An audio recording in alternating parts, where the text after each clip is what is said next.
அந்த party fund எந்த பார்ட்டின்னு கூட சொல்ல தைரியம் இருந்தா சொல்லுங்க. மக்கள் பணத்துல இருந்து ஒரு பைசா கூட தொடமாட்டோம், தொடவும் விடமாட்டோம், தொட்டா விடமாட்டோம், இதுக்கு முன்னாடி தொட்டவங்களையும் விடமாட்டோம். ஒவ்வொரு வேஷமா கலைஞ்சிரும் போல நாங்க தான் அனுப்பி வச்சோம், நாங்க தான் அனுப்பி வச்சோம் அப்படின்றாங்களே. அனுப்பி வச்சவங்களுக்கு மினிஸ்ட்ரியில இடம் கொடுத்தா ஏன் கதறீங்க?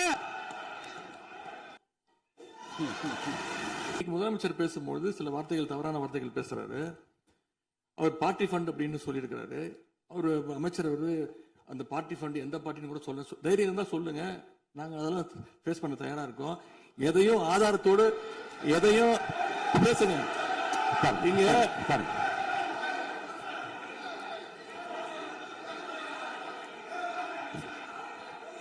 அது மாதிரி பேரவைத் தலைவர் அவர்களே, நேற்று நான் பேசி முடிஞ்சோடனே நீங்க அவை முடிஞ்சிருச்சுன்னு சொல்லிட்டீங்க. நாங்கெல்லாம் வீட்டுக்கு போயிட்டோம். வீட்டுக்கு போய் டிவி போட்டு பார்த்தா அங்க இன்னொரு அமைச்சர் இன்னும் பதில் சொல்லிட்டே இருந்திருக்கிறாரு. அதற்கெல்லாம் நாங்க இப்ப என்ன பதில் இது, என்ன மரபு இது? நீங்க இப்ப பேசிக்கிட்டே இருப்பீங்களா? நாங்க அதை பார்த்துக்கிட்டே இருக்கணுமா? அதே மாதிரி இன்னைக்கு முதலமைச்சர் அவர்கள் பேசும்போது நாங்களும் அமைதியா கேட்டுட்டு தான் இருந்தோம். ஆனா சில கருத்துக்கள் அவர் பேசும்போது அதை நாங்க அனுமதிக்க முடியாது. ஆதாரத்தோடு ஏதாவது பேசணும்னா, குற்றச்சாட்டுகள் சொல்லும் போது ஆதாரத்தோடு சொன்னீங்கன்னா அதை நாங்க ப்ரூவ் பண்றதுக்கு தயாராக இருக்கு. பல டிபார்ட்மெண்ட்லயும் மறுபடியும் சொல்றேன், கட்சி நிதின்ற பேர்ல அடிச்ச கொள்ளைய ஒண்ணு ஒண்ணா கவர்மெண்டோட கஜானாக்குள்ளேயே கொண்டு சேர்த்துக்கிட்டே இருக்கிறாங்க. இப்பவும் சொல்றேன், மக்கள் பணத்துல இருந்து ஒரு பைசா கூட தொடமாட்டோம், தொடவும் விடமாட்டோம், தொட்டா விடமாட்டோம், இதுக்கு முன்னாடி தொட்டவங்களையும் விடமாட்டோம்.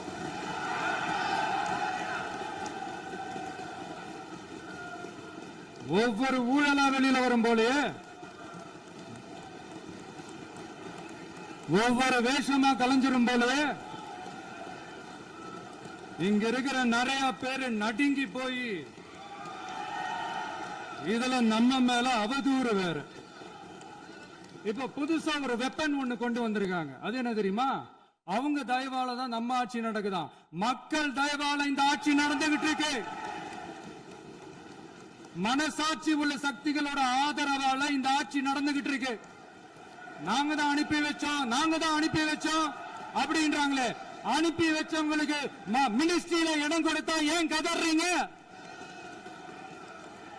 ஏன் இவ்வளவு கோவம்? ஏன் இவ்வளவு கதறல்ஸ்?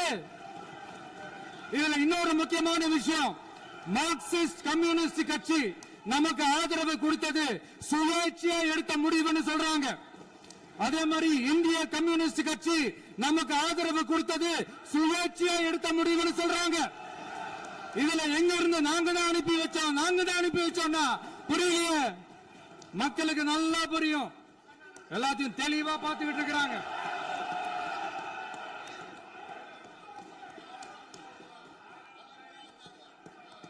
முதலமைச்சர் கண்டினியூ பண்ணலாம். மாண்பு முதலமைச்சர்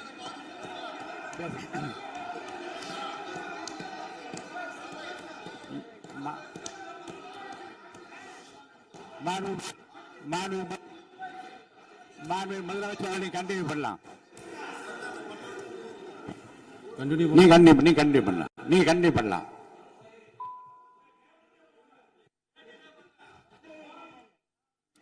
இந்த சமூக நீதி அரசு, சமூக நீதி அரசுன்னு சொல்றவங்களை பார்த்து கேட்கிறேன், நம்ம பட்டியலின சகோதரர்களுக்கு எத்தனை அமைச்சர் பதவி கொடுத்தீங்கன்னு கொஞ்சம் சொல்ல முடியுமா? ஆனா நம்மளுடைய அரசுல 8 அமைச்சர் பதவிகள் யாருக்கு?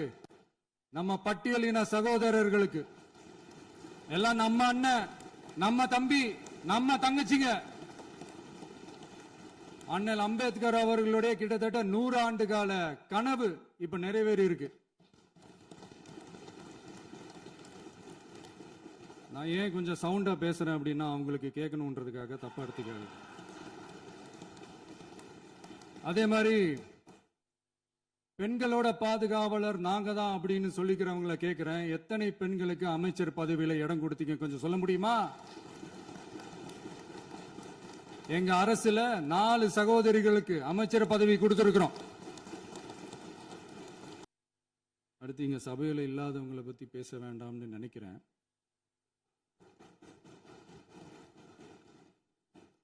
இங்க நம்மளை பத்தி அவதூறு பரப்புறதோட மட்டும் இல்லாம இப்ப நம்ம மக்கள் மேலேயும் அவதூறு பரப்ப ஆரம்பிச்சிட்டாங்க. மக்கள் நமக்கு ஓட்டு போட்டது தப்பான், குடும்பம் குடும்பமா நமக்கு ஆதரிச்சது தப்பான். இது இப்ப இல்ல, நான் சொல்றது எம்ஜிஆர் அவர்கள் காலத்திலிருந்தே. அப்பவே அவர் ஜெயிச்சப்போ அதே மக்களை தப்பு தப்பா பேசுறது. மக்கள் என்ன பண்ணிட்டாங்க, எம்ஜிஆர் என்ன பண்ணிட்டாரு, எம்ஜிஆர் என்ன இது பண்ணிட்டாரு. 50 வருஷமா ஒரே டெக்னிக்கா.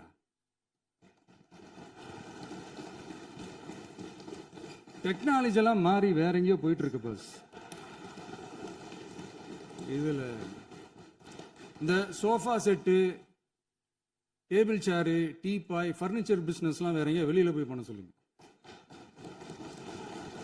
அப்படி அந்த பிசினஸ் தான் பண்ணணும்னா நிறைய பிசினஸ் பண்ற மாதிரி வெளியில போய் பண்ண சொல்லுங்க, இங்க சட்டசபைக்குள்ள வேணாம். அதனால ஆக்கப்பூர்வமான கருத்துக்கள் இருந்தா சொல்லுங்க. டெஃபினட்டா அது சரியா இருந்தா நாங்க ஏத்துக்கிறோம். எனக்கு ஒரு குட்டி கதை ஒன்று ஞாபகம் வருது, சொல்லாமா? ஒரு ஊர்ல ஒரு பெரியவர் வெயில் ரொம்ப ஜாஸ்தியா இருக்குன்னு சொல்லிட்டு கண்ணுக்கு மேல கை வச்சுக்கிட்டு இப்படி சுத்தி முத்தி தேடிக்கிட்டு இருந்தாராம். அப்ப கூட இருந்த ஒரு சின்ன பையன், என்ன தேடுறீங்க அப்படின்னு கேட்டானா. அதுக்கு அந்த பெரியவர் சொன்னாரா, அது ஒண்ணு இல்ல தம்பி, உங்க அப்பா இங்கதான் இருப்பாருன்னு சொன்னாங்க, அதான் தேடிக்கிட்டு இருக்கேன். எங்க உங்க அப்பாவையா காணோம்?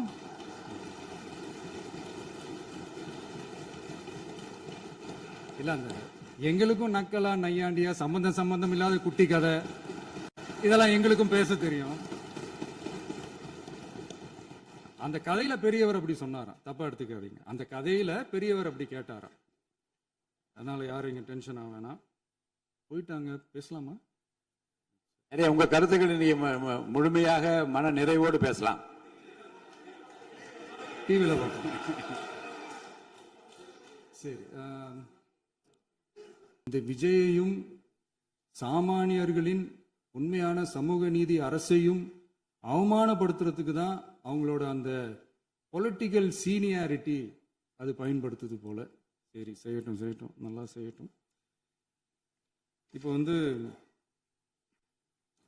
ஆனாலும் நம்மளுடைய மாநில உரிமை, மொழி உரிமை, உத்தம உத்தரர் போல வேஷம் போடுற எதிர்கட்சிக்கு ஒன்றை மட்டும் ஆணித்தரமாக சொல்றோம். உங்களை மாதிரி தமிழ்னு சொல்லிக்கிட்டு, மொழி, பண்பாடு, கலாச்சாரம்னு சொல்லிக்கிட்டு ரெட்டை வேஷம் போடுறவங்க நாங்க கிடையாது.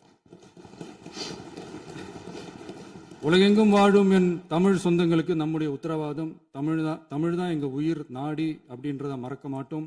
இப்பவும் சொல்றோம், மாநில உரிமையில எப்பவும் உறுதியா இருப்போம். அதே சமயத்துல அரசியல் வேற, ஒன்றிய மாநில அரசுகளுக்கு இடையே இருக்கிற நிர்வாக அணுகுமுறை வேற. இதுல நாங்க ரொம்ப தெளிவா இருக்கிறோம். அதனால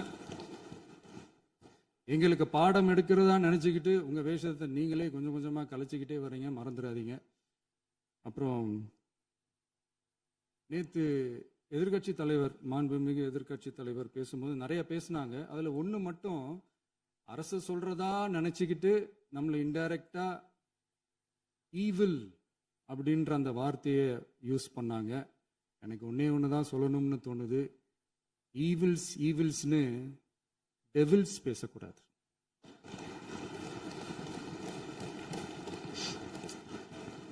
அவங்க இருந்திருந்தா ஒரு ஆக்ஷன் பண்ணணும்னு எனக்கு தோணுச்சு. எல்லாரும் போயிட்டாங்க. இல்ல, பர்மிஷன் பண்ணலாமா? இப்பவும் பண்ணலாம், ஒன்றும் தப்பு இல்லை.